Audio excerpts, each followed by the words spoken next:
Morning prime में बड़ी खबर। बंगाल के 9-24 परगना में केंद्रीय मंत्री शांतनु ठाकुर और तृणमूल कांग्रेस सांसद ममता बाला ठाकुर के बीच का विवाद थमता दिख नहीं रहा है। बड़ो मां के घर पर अपना अधिकार जमाने के लिए दोनों फिर आमने सामने हो गए हैं। परसों आपको बता दें, शांतनु ठाकुर ने बड़ो मां के घर पर ताला लगा दिया था।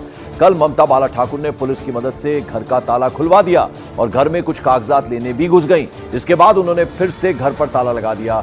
शांतनु ठाकुर ममता बाला ठाकुर के लगाए ताले को खोलकर घर में घुसे। इस बीच 9-24 परगना के ठाकुर नगर में दोनों पक्ष के समर्थकों ने, सपोर्टर्स ने एक दूसरे के खिलाफ जमकर नारेबाजी भी की। ये उस वक्त का दृश्य है, आप देखिए कैसे दोनों तरफ के समर्थक जो हैं वो नारेबाजी करते हुए नजर आ रहे हैं। शांतनु ठाकुर और अब देखिए किस तरह से उन्होंने ताला खोला, ताला लगाया गया, ताला खोला गया, तो ये सब दिन भर चलता रहा। दोनों के जो सपोर्टर्स हैं वो फिर एक दूसरे के सामने आ गए।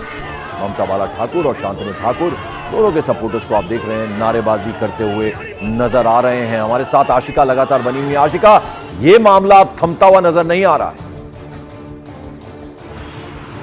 बिल्कुल, कल दिन भर जो क्रम चला है, पहले कल परसों रात को ताला तोड़ा शांतनु ठाकुर ने, फिर ताला तोड़ा पुलिस की मौजूदगी में ममता बाला ठाकुर ने, कागज निकाले, अपने ताला लगाया, फिर उस ताले को तोड़ दिया।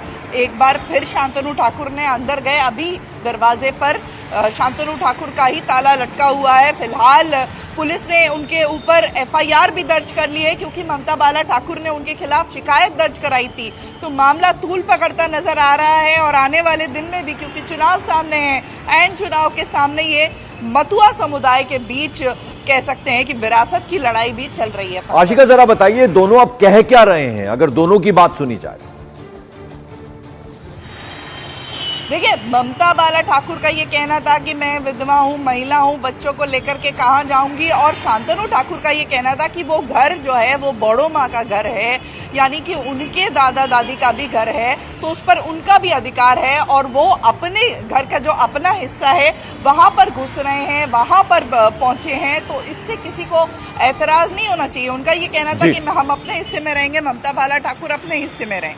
चलिए, बहुत बहुत शुक्रिया इस जानकारी के लिए आपका, आशिका सिंह। आगे बढ़ते हैं। मॉर्निंग प्राइम में बड़ी खबर। डिफेंस मिनिस्टर राजनाथ सिंह ने कांग्रेस के मैनिफेस्टो पर जोरदार हमला बोला। राजनाथ सिंह ने कहा कि कांग्रेस का मैनिफेस्टो देश को पीछे ले जाने वाला है। राजनाथ सिंह ने कहा कि कांग्रेस का मैनिफेस्टो दिवालिया हो चुके बैंक के चेक से ज्यादा कुछ नहीं है। राजनाथ सिंह ने यह भी कहा कि बीजेपी का टारगेट, बीजेपी का लक्ष्य 2047 तक भारत को डेवलप्ड नेशन बनाने का है। यह टारगेट है बीजेपी का। दूसरी तरफ कांग्रेस पर जोरदार हमला बोला राजनाथ सिंह। तो राजनाथ सिंह ने कहा कि कांग्रेस का जो घोषणा पत्र है, जो मैनिफेस्टो है, वो देश को पीछे ले जाने वाला है। इस तरह से उन्होंने जोरदार हमला बोला। दूसरी तरफ उन्होंने कहा कि बीजेपी का जो स्ट्रैटेजी है वो ये है कि जो लक्ष्य है, टारगेट है, वो 2047 तक भारत को विकसित राष्ट्र बनाने का है। मानता हूं कि जो कांग्रेस का चुनावी घोषणा पत्र जारी हुआ है, वह यदि वह कहा जाए कि वह भारत को पीछे ले जाने वाला है, तो यह कहना भी अतिशयोक्तिपूर्ण नहीं होगा। मैं कांग्रेस के चुनावी घोषणा पत्र के संबंध में यही कहना चाहूंगा कि दिवालिया हो चुके बैंक के चेक से अधिक यह कुछ नहीं है। जहां तक भारतीय जनता पार्टी के नेतृत्व की एनडीए सरकार का प्रश्न है, हम 2047 तक भारत को एक विकसित भारत बनाने का संकल्प लेकर आगे बढ़ रहे हैं। सारी दुनिया ये देख रही है कि भारत सचमुच आर्थिक दृष्टि से भी एक विश्व की ताकत लगातार बनता जा रहा है।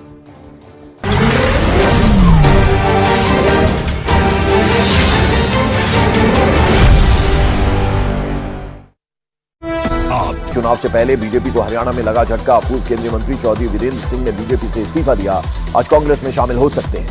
सारण से सांसद राजीव प्रताप रूडी ने चुनाव प्रचार के दौरान चाउमीन बनाई। सोशल मीडिया में चाउमीन बनाने का वीडियो हुआ वायरल। मध्य प्रदेश के उमरिया में दिखा पोलिंग टीम का एक्शन। नदी पार कर 87 साल की बुजुर्ग महिला तक पहुंचाया वोटिंग का अधिकार। राजस्थान के बांसवाड़ा में इंडिया गठबंधन के बावजूद कांग्रेस प्रत्याशी ने नाम नहीं लिया वापस। कांग्रेस ने अरविंद डामोर को निष्कासित किया। मुख्तार अंसारी को माफिया कहने पर संभल के समाजवादी पार्टी के उम्मीदवार जियाउर रहमान बल्ख का भड़का हुआ गुस्सा। जियाउर रहमान बल्ख ने मुख्तार को विजयी जनप्रतिनिधि बताते हुए कहा कि विधानसभा में मुख्तार अंसारी को श्रद्धांजलि दी जाएगी। प्रधानमंत्री नरेंद्र मोदी को लेकर डीएमके नेता ए राजा का बड़ा बयान, बोले हमारा नारा है इस चुनाव के बाद मोदी भारत में नहीं रहेंगे। पंजाब में कांग्रेस विधायक विक्रमजीत सिंह चौधरी ने पंजाब विधानसभा में कांग्रेस के मुख्य सचेतक पद से इस्तीफा दिया।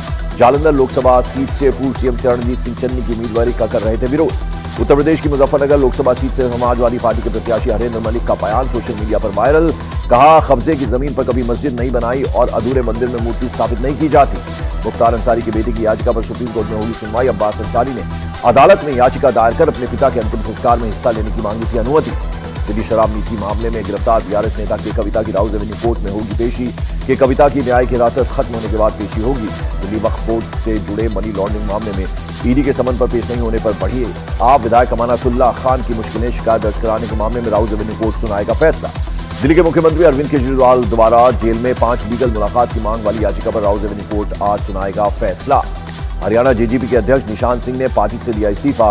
कांग्रेस में शामिल हो सकते हैं निशान सिंह। जेजेपी के कई विधायक भी बीजेपी में जा सकते हैं। शिवपाल यादव के बेटे आदित्य यादव बदायूं से हो सकते हैं समाजवादी पार्टी के उम्मीदवार। शिवपाल यादव ने दावा किया नवरात्र में आदित्य यादव नामांकन भरेंगे।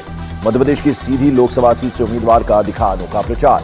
15 साल पुरानी साइकिल से 40 किलोमीटर का सफर तय करके करते हैं चुनाव प्रचार। न्यूज 18 इंडिया से खास बातचीत में लोकसभा चुनाव लड़ने पर बोले रॉबर्ट वाड्रा, जो पार्टी कहेगी वो मैं करूंगा। अमेठी के लोग कह रहे हैं कि मैं चुनाव लड़ूं। वायनाड में वोटिंग के बाद अमेठी और रायबरेली में उम्मीदवारों के नाम का ऐलान कर सकती है कांग्रेस पार्टी। वायनाड में 26 अप्रैल को वोटिंग है, जहां से राहुल गांधी चुनाव लड़ रहे हैं। मध्य प्रदेश के सिवनी में राहुल गांधी के मंच और केंद्रीय मंत्री बीजेपी प्रत्याशी फग्गन सिंह कुलस्ते की तस्वीर। विवाद के बाद आनंद फानन में कुलस्ते की जगह कांग्रेस विधायक की लगाई गई तस्वीर। जम्मू कश्मीर के शोपियान में आतंकवादी हमला, आतंकियों ने एक गैर कश्मीरी टूरिस्ट कैब ड्राइवर को गोली मारकर घायल कर दिया। आज से चैत्र नवरात्र की शुरुआत। वैष्णो देवी मंदिर समेत देश के प्रमुख मंदिरों को सजाया गया। चैत्र नवरात्र हिंदू नववर्ष की शुरुआत का प्रतीक है। जम्मू में वैष्णो देवी मंदिर में नवरात्रि के पहले दिन मां भगवती के दर्शन करने पहुंचे देश भर से श्रद्धालु। फलों से सजाया गया मां वैष्णो का दरबार। गायक जुबिन नौटियाल ने नवरात्रि के पहले दिन महाकालेश्वर मंदिर में पूजा अर्चना की। जुबिन नौटियाल काफी देर तक महाकाल मंदिर में रुके और भगवान शिव की आराधना भी की। नवरात्रि के पहले दिन अयोध्या में भगवान रामलला के दर्शनों के लिए उमड़ा भक्तों का सैलाब। चैत्र नवरात्र से अयोध्या में शुरू हो गया मेला। 17 अप्रैल को पहली बार रामलला के भव्य मंदिर में मनाई जाएगी रामनवमी। अयोध्या में नवमी पर सूर्य की किरणें करेंगी प्रभु राम के मस्तिष्क पर राज तिलक। ट्रायल हुआ पूरा। 17 अप्रैल को राम जन्मोत्सव के दिन 5 मिनट तक सूर्य की किरणें माथे पर करेंगी तिलक। सऊदी अरब में बुधवार